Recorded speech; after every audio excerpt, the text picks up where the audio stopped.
Nous sommes en train de vivre un changement de l'ordre monétaire mondial que personne n'a connu depuis un siècle. Ce n'est plus une simple bulle immobilière ou boursière, la bulle est dans la monnaie elle-même, avec un dollar US devenu toxique et un système financier qui vacille. Pendant que les banques jouent avec du papier, la ruée vers l'or et surtout l'argent métal physique s'accélère en silence. Dans cette émission, on va voir pourquoi ce basculement historique pourrait faire exploser le système et ce que cela change concrètement pour votre épargne. Mais ce qui est très important, c'est qu'on vit dans on pourrait dire, dans un mode totalement nouveau actuellement. Allez lire ce que dit M. Ray Dalio sur le sujet. Ouais. C'est qu'on est en train de vivre, si on veut, un changement de l'ordre monétaire mondial. Et ça, on n'a jamais vécu ça dans le dernier siècle. Et ça, c'est extrêmement important pour l'or. C'est pas juste une bulle comme la bulle immobilier ou la bulle des télécommunications qu'on a connue dans le passé. C'est vraiment à cause d'un potentiel effondrement du système monétaire mondial tel qu'on le connaît aujourd'hui. Mais la bulle, on l'a dans la monnaie fiat. Okay? C'est ça qui est... Puis que le monde ne le sait pas, ne le comprend pas parce qu'ils ne l'ont jamais vécu de leurs yeux. Ouais. Et c'est ça qui s'en vient. Allez lire ce que Warren Buffett dit, ce que Ray Dalio dit, ce que Jamie Dimon dit, ce que Stanley Druckenmiller dit. Et on est dans cette phase-là. Puis là, on a vu avec les derniers événements, peut-être depuis un an avec Trump, qu'au niveau de l'ordre même politique et juridique mondial, international, le droit est maintenant rendu pratiquement dans la poubelle. Et ça fait en sorte que les gens vont revenir vraiment à la base. La base, c'est que les gens ne vont plus faire confiance aux monnaies fiduciaires des autres pays. À cause de ça, toute la planète revient à l'or. Ouais. Historiquement, les grands marchés haussiers commencent souvent quand la majorité n'y croit pas encore. Quel indicateur montre que nous sommes encore loin de l'euphorie du sommet? Il y a beaucoup d'indicateurs. Un des indicateurs qu'on peut regarder, c'est un petit peu la participation. Il va y avoir, je pense, des acétates qu'on va voir. Par exemple, ici, c'est une forme un peu de participation. On voit que le money flow, l'argent depuis juste, mettons, le début de l'année 2020, on voit sur la planète, il y a eu l'argent qui a été mis, si on veut, en compte comptant dans les actions, les equities et dans les bonds et les obligations. Puis on regarde en bas, totalement en bas, c'est au niveau dans l'or. L'or, ça a commencé un petit peu dans les derniers mois.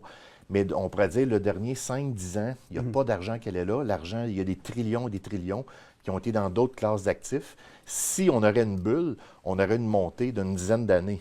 Et là, ça fait comme même peut-être un an environ qu'il y a vraiment un money flow. Ouais. Puis on a aussi les autres, peut-être qu'on va le voir aussi, parce que ça, c'est un peu la durée. Ici, on voit, M. Denis, c'est la participation. On voit ici qu'au niveau, il y a des ETF qui existent à la bourse.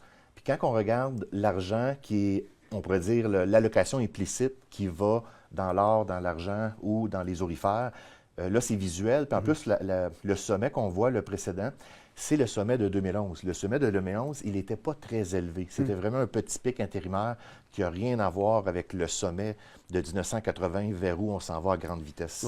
Oui. Quel catalyseur majeur encore devant nous pourrait accélérer ce bull market? Un des catalyseurs, ça va être le dollar US, qui va être actuellement, le dollar US vit des moments. Il y a un article, pas plus tard que cette semaine, ça vient de sortir dans The Economist. On a vu un article qui dit que le dollar US est devenu toxique pour la plupart des pays sur la planète. Imagine, ça vient vraiment là, du cœur de la bête. Et il y a beaucoup d'autres articles. On nous prépare, on nous conditionne un peu avec cette propagande-là que le dollar US est appelé. Évidemment, le dollar US va perdre son statut de monnaie de réserve internationale. On a vu... j'oublie le nom, le secrétaire d'État, en tout cas, pas plus tard qu'hier, il a dit qu'on a juste 5 ans parce que le dollar US va perdre, ses jours sont comptés. Le sénateur Rubio, si je ne me trompe pas. Il y a beaucoup d'éléments qui pointent un peu dans ce sens-là. Donc, le dollar US qui est sur le point de vivre comme un effondrement très important technique, j'ai des graphiques un peu là-dessus. Il y a aussi l'autre élément qui est le money supply. Donc, la liquidité globale, on va voir un graphique un peu plus tard sur le sujet, que ça, c'est quand même un catalyste important au niveau des actifs à risque. Lorsque, avec un décalage d'environ 10 à 12 semaines, puis on voit qu'actuellement, on est en correction, consolidation, ce qui est un peu normal. Okay? Puis même, je dirais aux gens, attendez-vous peut-être là, que ça peut durer peut-être quelques mois, puis on pourrait peut-être même aller plus bas, parce qu'il y a des gens qui viennent peut-être d'acheter, c'est possible. Même, je vous dirais, l'or, on pourrait aller, les gens vont pas aimer ça, mais on pourrait revenir peut-être jusqu'à un genre 52, 54 dans une correction ultime, parce que ce qui était le plafond de 1980, de 2011, maintenant est devenu un plancher. Mais là, il y a beaucoup de manipulations. À titre d'exemple, la Chine va fermer la semaine prochaine. Juste pour un certain M. Usereau, que je comprends bien ce que vous allez dire, 52, 54, vous voulez dire 5200, 5400?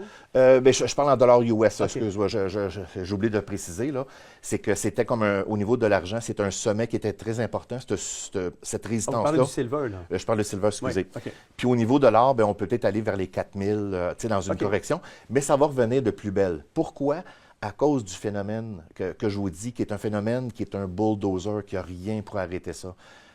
Si vous écoutez ce que Ray Dalio dit, c'est comme, on vit vraiment des moments historiques, qu'à chaque jour qui passe, il y a des centaines de millions de gens qui vont aller vers la monnaie, qui n'est pas, on pourrait dire, comment je pourrais dire, qu'on ne peut pas débaser, puis qui est l'or. Là, je sais que vous n'avez pas quand je vous pose cette question-là, mais ça veut dire que s'il y a un recul significatif, c'est le temps d'investir. Je pense que oui. Si on arrive là, à des niveaux, mettons, de l'or à 3500, 4000, puis au niveau du silver vers les 50, 55, moi, personnellement, mon opinion, je ne dis pas aux gens quoi faire, mais je pense que c'est un endroit pour aller acheter massivement, pour se positionner pour la suite. Parce qu'il faut comprendre que le cycle, il va aller beaucoup plus loin, puis on a même d'autres tableaux, si on a la chance de les montrer. Oui. Il y en a peut-être 2, 3 autres qui nous disent que vraiment, puis on compare avec l'histoire, qu'on est vraiment, juste au début, on a peut-être fait 20 du mouvement, peut-être 20 à 25 Le 3/4 reste à venir encore. Oui. Je veux vous ramener sur le silver. On dit souvent que le silver, c'est l'or des gens qui sont moins nantis. Pourquoi la double nature du silver, monétaire et industriel, rend-elle ce marché plus fragile que l'or? Bien, on sait que le silver, dans le fond, il y a un volet industriel. On sait que le recyclage du silver est moins économique au niveau que l'or. L'or est beaucoup, il est tellement cher et tout ça, fait qu'on peut arriver un peu par rapport à ça. Mais le danger aussi, qui est un avantage, mais qui est aussi un danger, parce que si le silver, si on s'en va vers où je crois qu'on s'en va, vers une remonétisation de l'or mondial, à mon avis, c'est ça qui est en train de se produire. Le silver, en cours de route, va continuer à monter puis à baisser un peu dans le ratio. Le problème, c'est que le danger un peu du silver, c'est que la demande industrielle, passé un certain prix, on va tuer la demande industrielle. Ouais. Fait que là, oui, il peut y avoir une montée spéculative, mais les gens doivent savoir. Moi, j'aime beaucoup le silver pour les gens qui sont, mettons, plus jeunes, qui ont une tolérance au risque puis qui veulent peut-être plus s'enrichir. Le silver a un outil, un levier d'enrichissement qui est beaucoup plus important que l'or. Par contre, il faut savoir qu'on va aller chercher une montée spéculative à un certain point, pas tout de suite, mais que ça va, tu sais, cette montée-là, on va peut-être rebaisser par la suite avec des grosses corrections très, très massives. Puis c'est ça qu'on a vécu là, récemment. Puis regarde, encore aujourd'hui, une grosse volatilité. Et il faut s'attendre que ça va perdurer encore, cette volatilité-là. Mais rien pour s'inquiéter. Non, moi, je pense pas. Je pense que le long terme est très bon, mais à court terme, les gens, il faut qu'ils soient patients. S'ils ont payé un petit peu cher. Par contre, faites attention avec les primes que vous payez. Parce que là, le danger qu'on a, il y a beaucoup de fournisseurs qui vendent du silver physique, puis on sait c'est ça qu'on veut avoir, c'est ça la protection, mais il ne faut pas payer un pourcentage trop élevé par rapport au prix spot. Ça, c'est très important. Magasiner, comparer, puis assurez-vous que ça soit un pourcentage qui est plus raisonnable. Là. Sinon, prenez de l'or à ce moment-là. Quand vous dites le prix spot, c'est le prix... Je m'en allais utiliser un autre terme anglophone, mais c'est le prix qui est indiqué sur les marchés, mais ceux qui le vendent prennent une cote sur le prix indiqué sur le marché. Mais il y a 2 éléments. C'est que, dans le fond, le prix spot, vous pouvez le voir sur Internet. OK? Par exemple, allez sur Kitco. On a le prix, là, on le voit, mettons, puis on peut le mettre aussi en dollars canadiens, parce que vous savez que quand on achète du dollar US, il y a une petite prime à l'achat, des fois qu'on paye peut-être un 2 %. Mais si on prend le prix spot, c'est qu'il n'y a pas de prise de profit. Puis là, bien là, on regarde la pièce qu'on achète. Bien là, on peut calculer la raisonnabilité un peu de cette prime-là, avec, évidemment, qu'il y a un taux de change canadien aussi qui est inclus. On sait que sur l'or, la prime, elle est beaucoup plus faible. Par exemple, un once, on va peut-être payer 200 $ en termes de marge. Puis même encore là, c'est une parenthèse, je ne savais pas qu'on parlait de ça. J'ai passé, je pense que c'est ce week-end, je pense, chez Costco. Dans certains cas, il y a des anomalies. Par exemple, dans le cas de Costco, le prix spot, il varie mondialement. Okay? C'est en temps réel, sauf le week-end, c'est fermé, ça rouvre à 8 heures le dimanche soir. Le point, c'est que les magasins, par exemple, dans certains cas comme Costco, ils font un prix, mais ils ne l'ajustent pas pendant quelques jours. Mais là, si le prix a explosé, mettons, a pris 100 ou 500 $, bien moi, ça m'est arrivé comme en fin de semaine, ça avait pris comme 200 $ lundi, puis là, je regarde ça, il n'avait pas ajusté le prix depuis. Fait que là, j'ai pu l'acheter comme à 500 $ de moins que le prix ailleurs à cause de ça. C'est bon pour vous? On observe une hausse des demandes de livraison physique. Il y a un accroissement au niveau des livraisons physiques. Qu'est-ce que ça révèle sur la solidité du marché papier? Actuellement, ce qui se passe, c'est que on sait que dans l'histoire, il y avait, avec le système des banques à réserve fractionnaire, il y avait des bank runs sur une base très fréquente dans les années 1800, tout ça. C'est pour ça qu'ils ont mis les banques centrales avec la Réserve fédérale et tout ça.